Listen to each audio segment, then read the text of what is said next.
because those talks go for another hour. So we can just start and have everything recorded here. And you can work as a power group if you want. Anybody else wants? Yeah, it's just one chapter today. So we're just going to be talking about maxima and minima, and then one pair exercise today.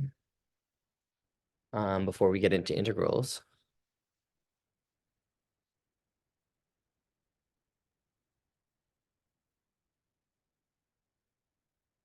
I guess it's really just a discussion. Yeah.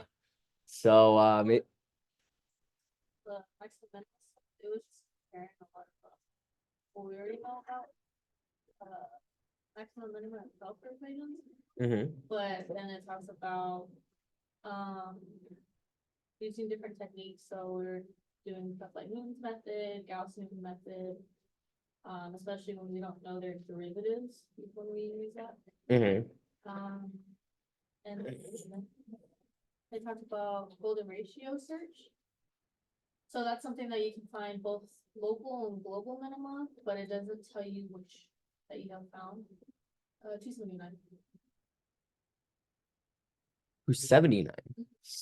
Oh, so root finding we just entirely skipped over. We might need to go back to root finding at some point. Yeah. I was supposed to. What? I think it was 6.3. No, because here's nonlinear equations, and I think we started talking about nonlinear equations. Yeah, we didn't get through all. But we didn't talk about root finding. So maybe we will talk a little bit about root finding at the beginning of 5.1 on Wednesday. But let's do the stuff that you have prepared, because this is still important as well. And it doesn't rely on root finding usually. Yeah.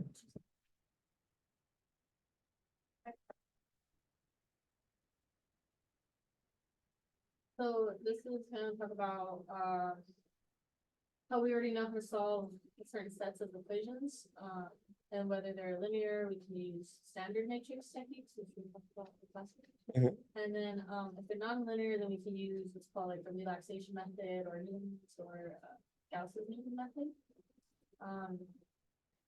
And for these, we'll talk about how we can find the maximum minimum, whether or not we know their derivatives. So then that leads us to the golden ratio, which we'll talk about how we can find both local and global minima, and that for this though, it doesn't tell us which one that we found. So it's okay if we just want to know about a minima in general, but just not what type. And then as we go down, we'll talk about. Now, just to clarify for people online, I figure both of you probably know already. When we talk about a global or local minimum, what are we really saying there? Or like, yeah, what is the difference between global and local mean? Like the overall minimum, like Right. the lowest value of what the whole roots, how many roots, the lowest one, the lowest value. Right. And so when we look at a picture like this, right? This is important because these are local minima, and those can still be found, right? And depending on the techniques we use, we might end up in the bottom of a local minima and never be able to make it to a global. Okay, go ahead. So then they talk about another method called simulated annealing, which is being able to find global minima of a function, or at least a good approximation of it.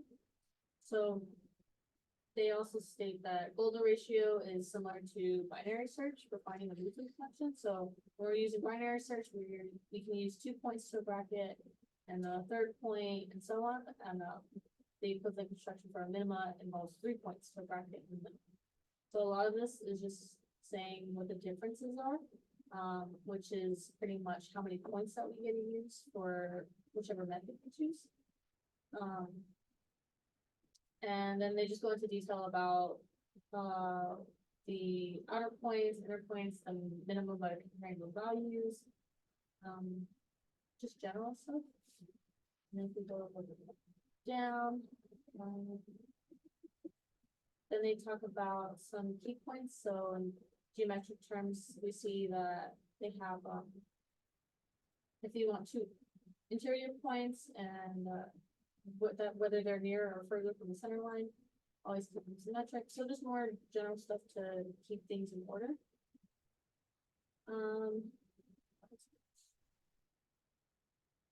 If you want to eliminate some of these terms, they try and give you examples of what it should look like. So if you want a certain point, let's say you want a minimum of, let's like x3, then it'll tell you on your right hand side what the interval should look like and how it should be defined. Yeah, and then if you go a little bit more down, they give you a lot more like key pointers, but it was a lot that we talked about. So I don't know when, so like the steps from 1 to 4. Yeah, I mean, this is how you do the golden ratio search, right? So let's walk through it together. How would you do this first step? So you're just picking your outer points that you want, Mhm. and then it's telling you to use the interior points. So if you have an outer point, x1, x4, and you have an interior x2, x3, you can use the ratio above that we were just looking at on 6.13. Yeah, and then you can choose your target for it. Mhm. So the target would be if you want that minimum for x3 or x4.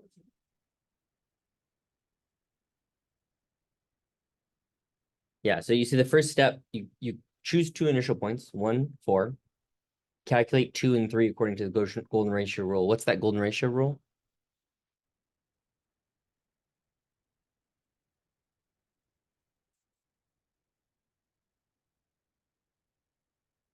Well, that's 1 over z, right? So it says for x3, it should be 1 over z of the way from x1 to x2, right? And similarly, x2 should be the mirror position on the other side of the center line. So what we mean by that is you're going to have 4 points. Like, imagine that this is the width of the line from here to here. Then 6.6 would be past a half, so here versus here, right? Just below. So those are your 4 points. And then you check that at least one of the values at x2 and x3 is less than the values at both x1 and x4. So there's an if statement, right? Okay, now we have a target accuracy. So now we have to evaluate the if statement. If f of x2 is less than f of x3, so let's look at that again. So 1, 2, 3, 4. So what this is saying is this location here is smaller than this location. There's a graph a little bit updated at 280. Probably be good to. Oh, perfect. Okay, good. Yeah. There it is. Okay, so here's x1, here's x4. They're clearly higher than x2 or x3. And in the case that x2 is lower than x3, right? Where's the minimum got to be?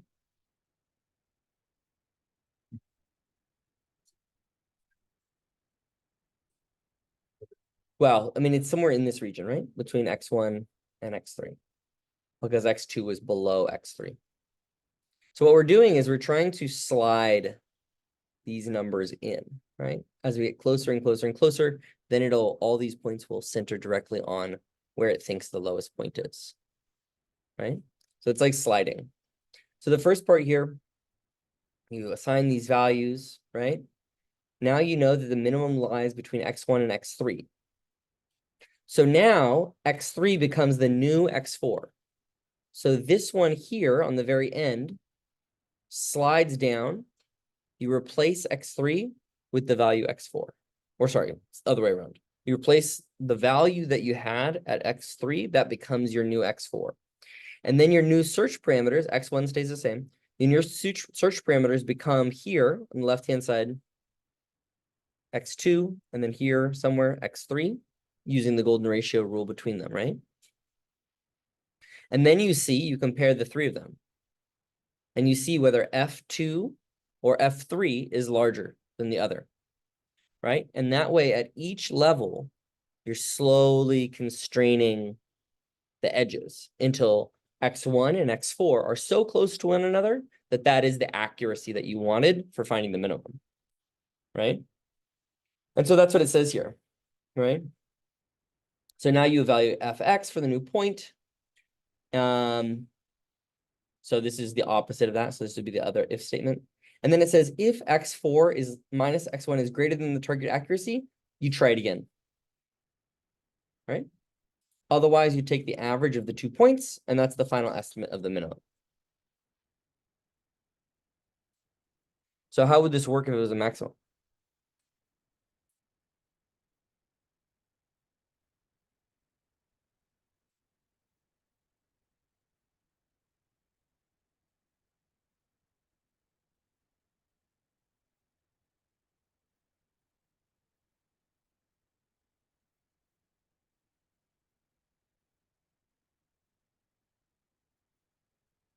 Switch what around? Yeah, a different way of saying that would just be to flip the signs, right? So rather than checking whether or not it is less than the values at x1 and x4, you want to check that it's greater than, right? Yeah. And that will do the same thing. Is that fair? Okay. We want to try it for this one? Yeah, did you do the example? Do you want to do the example as a group, or should we just try the problems for today? I mean, you can kind of see how it's done here, right? Here's the quote unquote Buckingham potential. Here's sigma. These are necessary numbers inside of the Buckingham potential. The important part of the Buckingham potential is that it's the difference between something that goes like 1 over r squared. So that's dropping off. But then you're subtracting from it this e to the minus r sigma. And e to the minus r, of course, that is dropping off very fast as well. But the difference between them here brings it down to 0 as a function of very large distances, right? Okay. So where's the global maximum? Maximum? Yeah, it's over here. It's 0, and it's like, woo, way up at infinity, right? So we're not going to calculate that one. And where's the global minimum?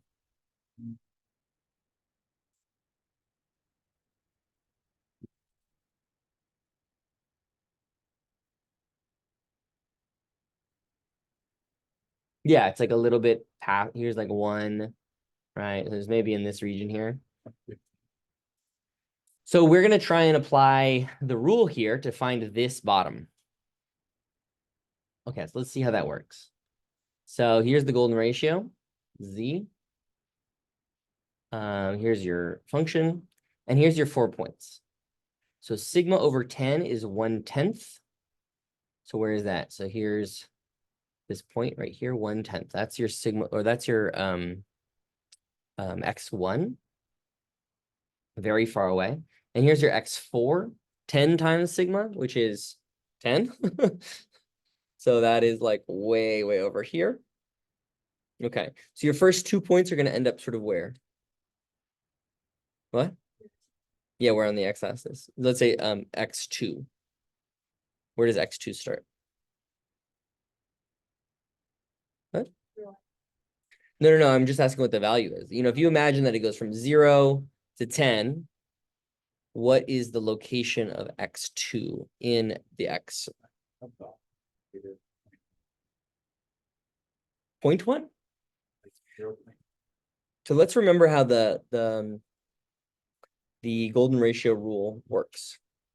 It says we want to fix the position of the 2 interior points such that the point x3 should be about 0.62, maybe like 62% of the way from x1 to x2.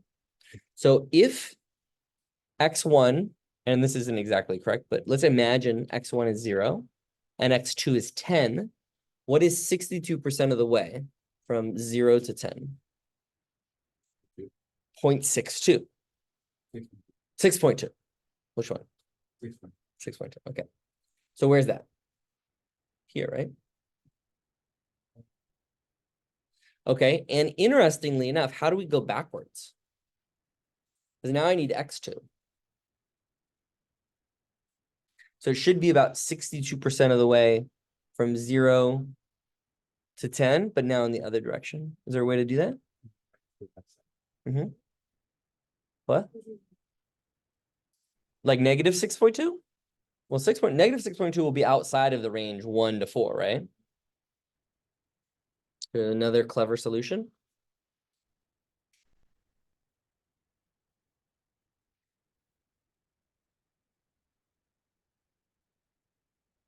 Isn't there a way in the program to like put a negative or like? That would be true if we were doing arrays. This one is just a trick. Okay. So if I need to go, like, so I know that going 6.2 in this direction will get us 62% of the way in that way. Subtract from 100. So now I go from here and I say 10 minus 6.2, which is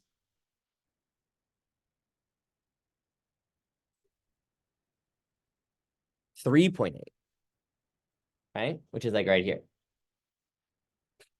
Now, interestingly enough, if you look at that with your eyeballs, right? That's not where the minimum is. So what is going to end up happening is that we know that x4 is going to slide over to x3 and so on and so forth until the x2 and x3 saddle that number in the middle, right? So let's see if that's what they did. Okay, x4, which was 10, minus the total range divided by z. That's how you pick x2, right? So that was the 10 minus that distance. Whereas this one, and of course, I made an approximation that it was 0, but of course it's not 0. So that should be the whole range. Good. And then you simply evaluate the function 4 times, right? And these are sort of your initial conditions before the search begins. And you say, while the distance between these 2 points, x1 and x4 and x1 is greater than the accuracy, do this. So what does this first line say?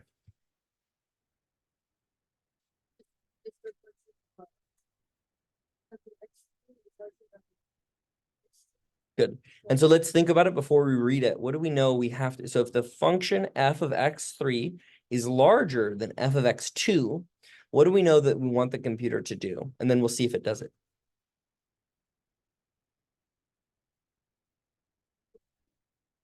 Yeah, so let's go back up, right?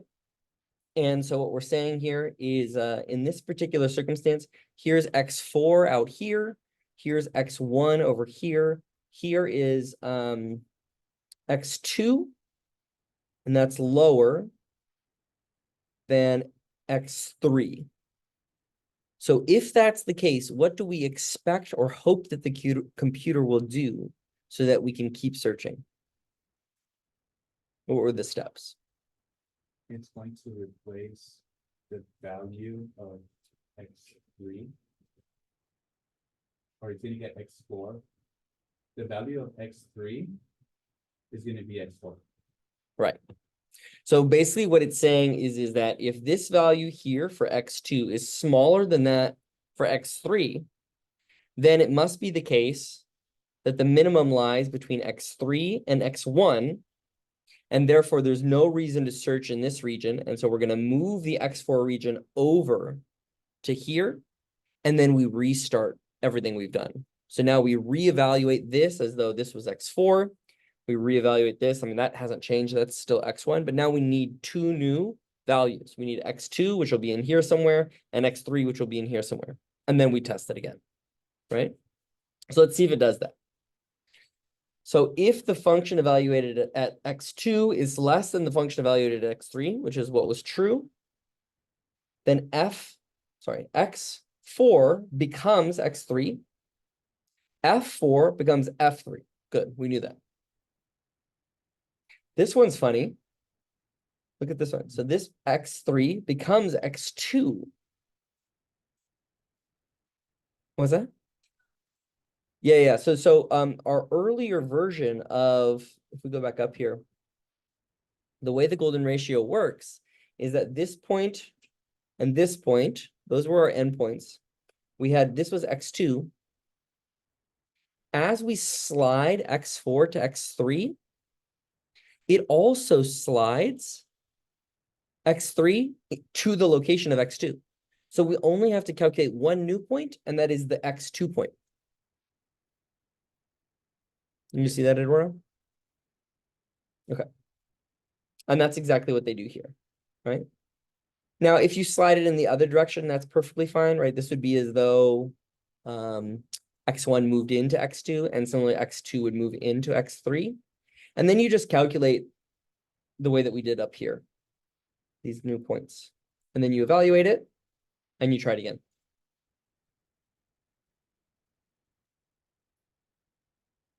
Reasonable, unreasonable?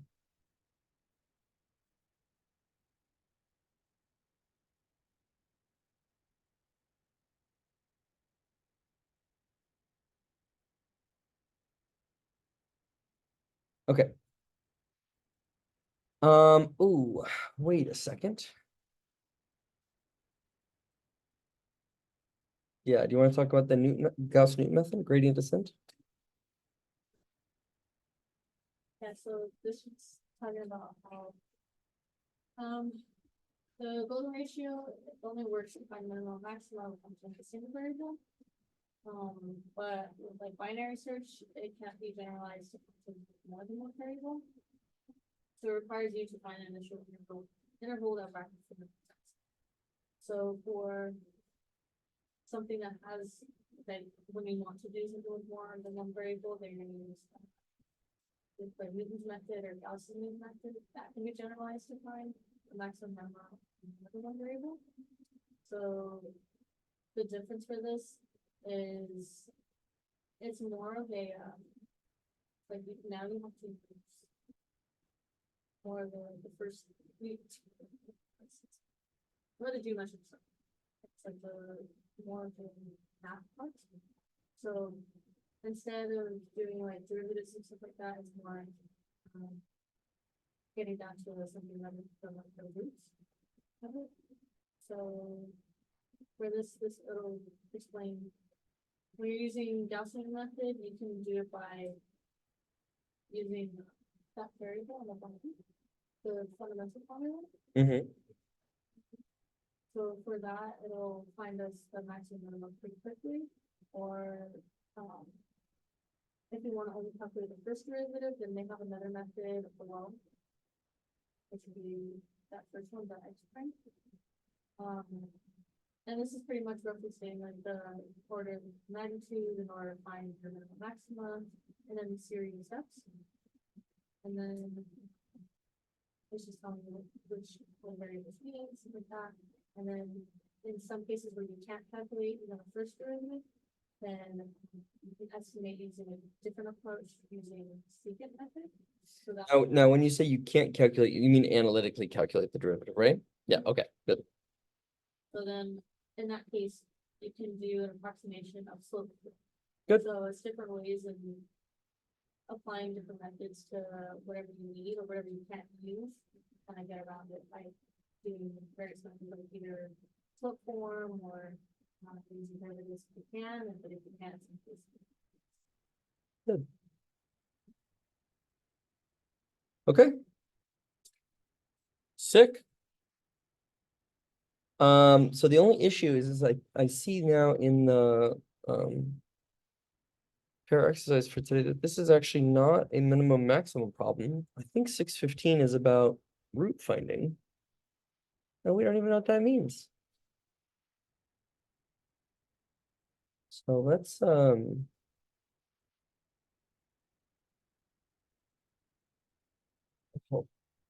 roots of a polynomial. So maybe we'll just talk about root finding really quickly. You've actually seen something very similar to this before. We talked about the bisection method when we were talking about I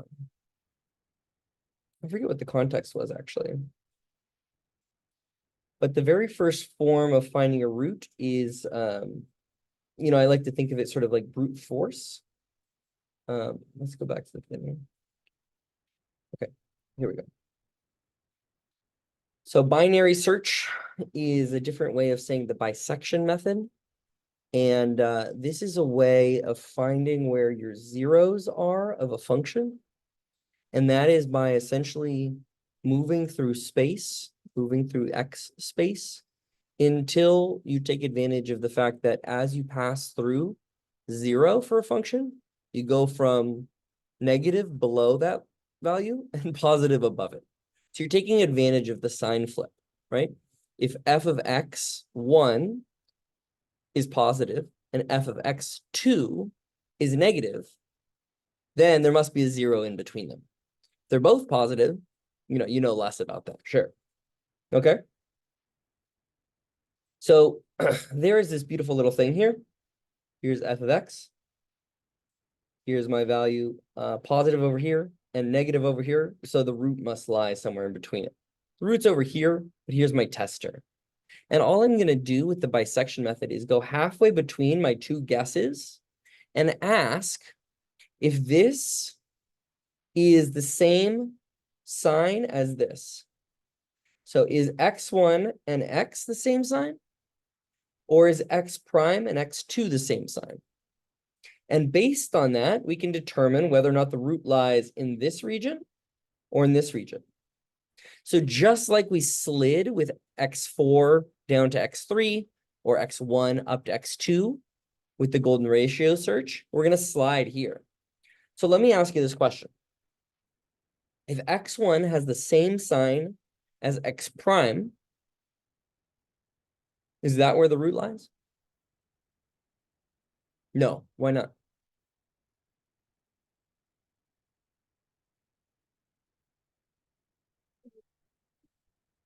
Yeah, right? Because one needs to be above and one needs to be below, right? Good. So if they have the same sign, it's very straightforward. You take this one, you slide it over. Now, in this case, I would do it the other way around. I would take x2, I'd slide it to here.